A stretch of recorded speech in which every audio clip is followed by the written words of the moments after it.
पाई जाती है। कहाँ पाई जाती है? दक्कन के पठार में। लेकिन ये सब जानने से पहले में हम लोग और कुछ बात इसके बारे में जानते हैं। इसका अन्य नाम क्या है? तो इसे रेगुर मृदा भी कहते हैं। कब क्या नाम? रेगुर मृदा। रेगुर मृदा के नाम से कौन जाने जाते हैं? काली मृदा। और इसका रंग जो काला है दोनों, रंग काला किसके कारण होता है? काली मृदा का रंग काला टिटेनी फेरस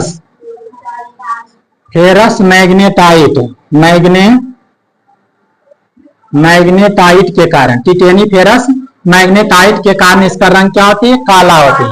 और इस मृदा में कपास की खेती ज्यादा सर्वाधिक मात्रा में किसकी खेती होती है? कपास की खेती।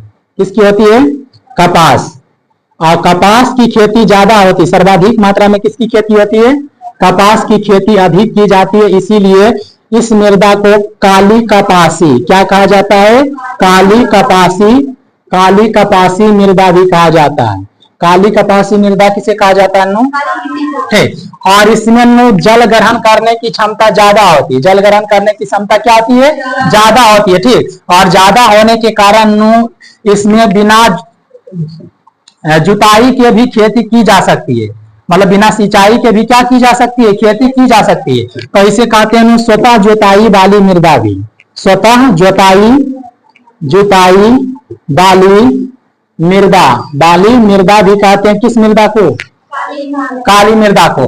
और देखा जाए तो काली मृदा किस चीज की खेती के लिए? कपास की खेती के लिए। किस लिए प्रसिद्ध है? कपास की खेती के लिए प्रसिद्ध है। और भारत के देखा जाए तो भारत की ये दक्कन के पठार में पाए जाते हैं मृदा। कहाँ पाए जाते हैं?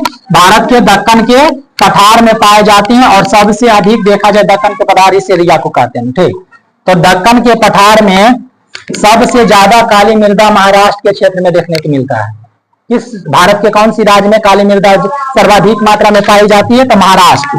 तो ये याद रखेंगे हम लोग कि ये मृदा जो है महाराष्ट्र समझ, महाराष्ट्र राजधानी मुंबई नहीं, महाराष्ट्र के क्षेत्र में सर्वाधिक मिट्टी पाई जाती है। ठीक। सर्वाधिक मृदा पाया जाता है महाराष्ट्र के क्षेत्र में। ठीक।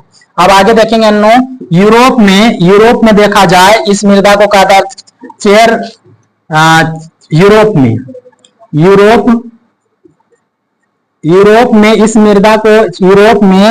इस मृदा का नाम क्या?